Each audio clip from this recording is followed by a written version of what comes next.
Estás escuchando Radio Primavera Sound, proudly presented by Cuxart.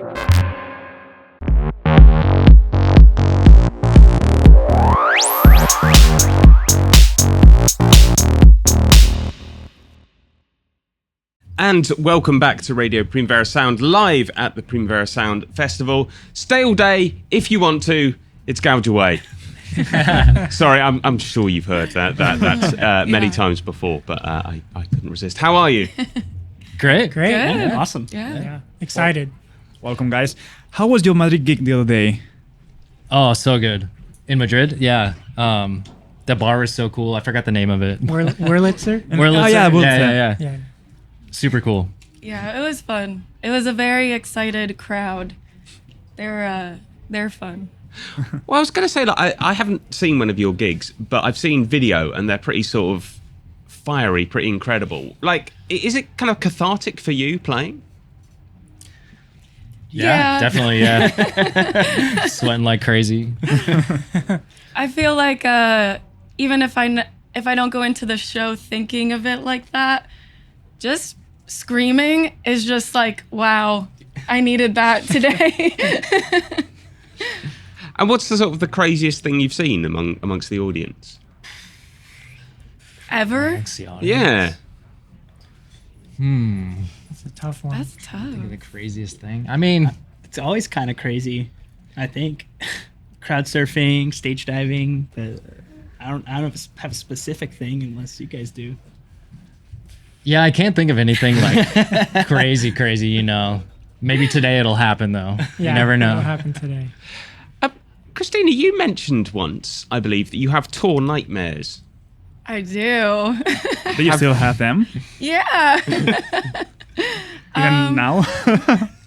I had a bunch right before this tour because it was really stressful.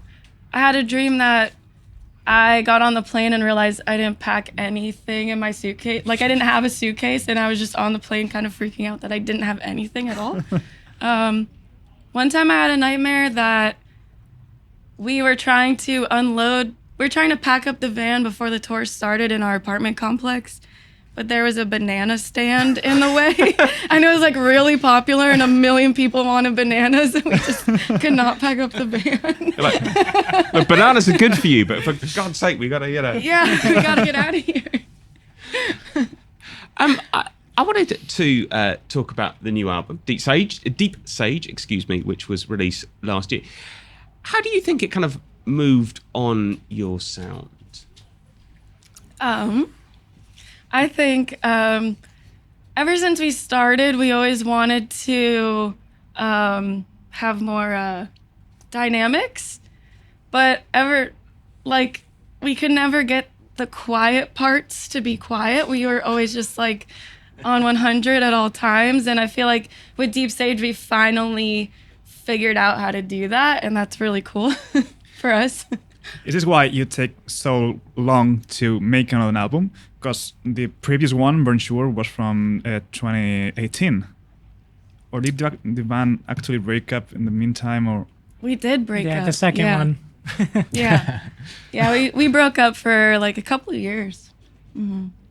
And how does it feel to be back together? Great. Great. We're here now. Yeah, thank God, dude. We're having fun. Yeah, it's been fun.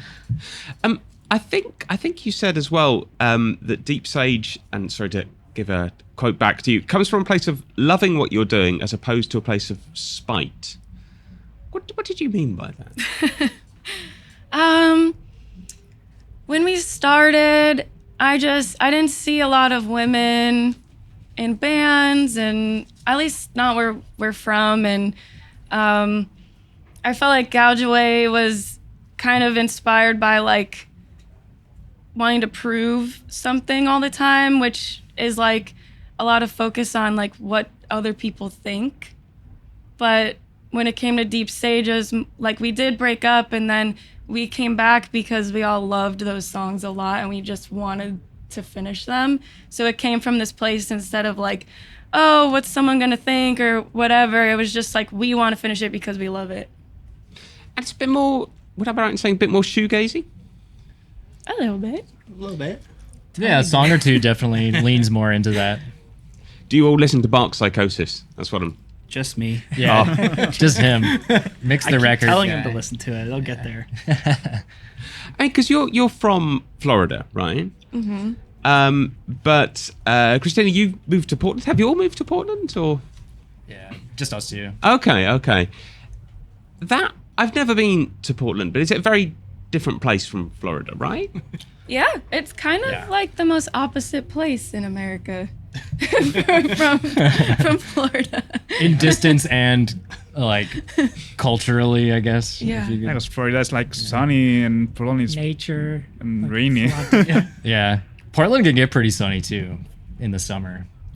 It's crazy hot there. So how do you manage the band being you living in Poland and the rest no living there? We have Florida and Atlanta.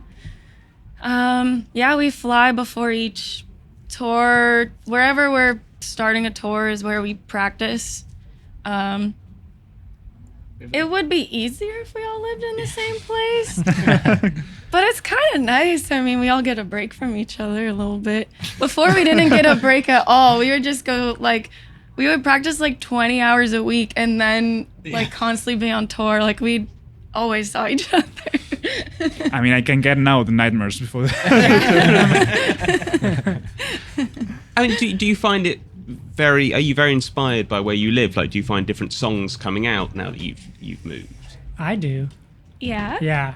I feel like moving to Atlanta, there's just so much more music coming through Atlanta. Every tour goes to Atlanta, and so I'm seeing a lot more shows and I play in other bands in Atlanta as well, and I feel like those things all kind of have an influence on me versus being in Florida for the first 30 years of my life, So I think it's affected me personally.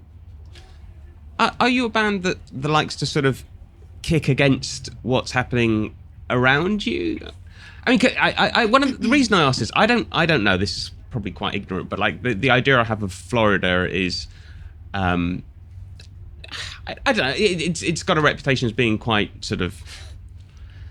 I mean, the most dangerous man in America is Florida Man. Yeah. Oh yeah, he's famous.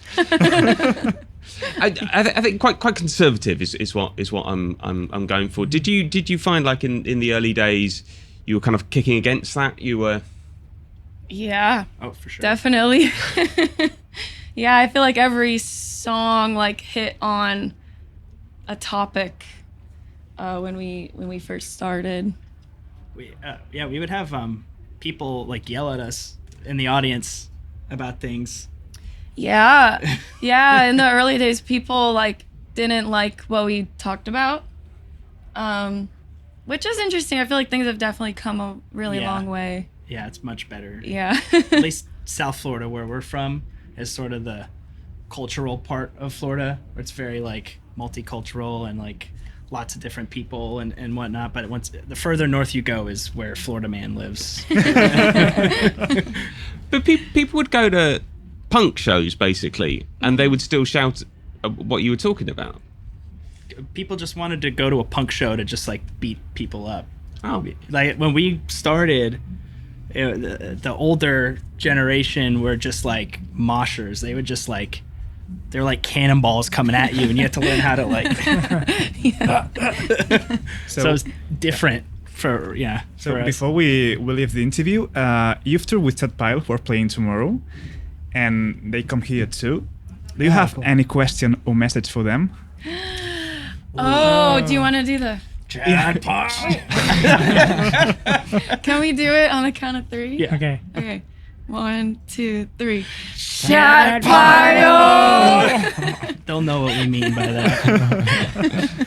They'll know for sure. Thank you guys for coming here, and see you today at Trainline Stage at 2050. and 501 Club at 11:30 if you can get in, which might be difficult because it's very small. So, Yay. thank you. Thanks. Thank you. you. Thank you.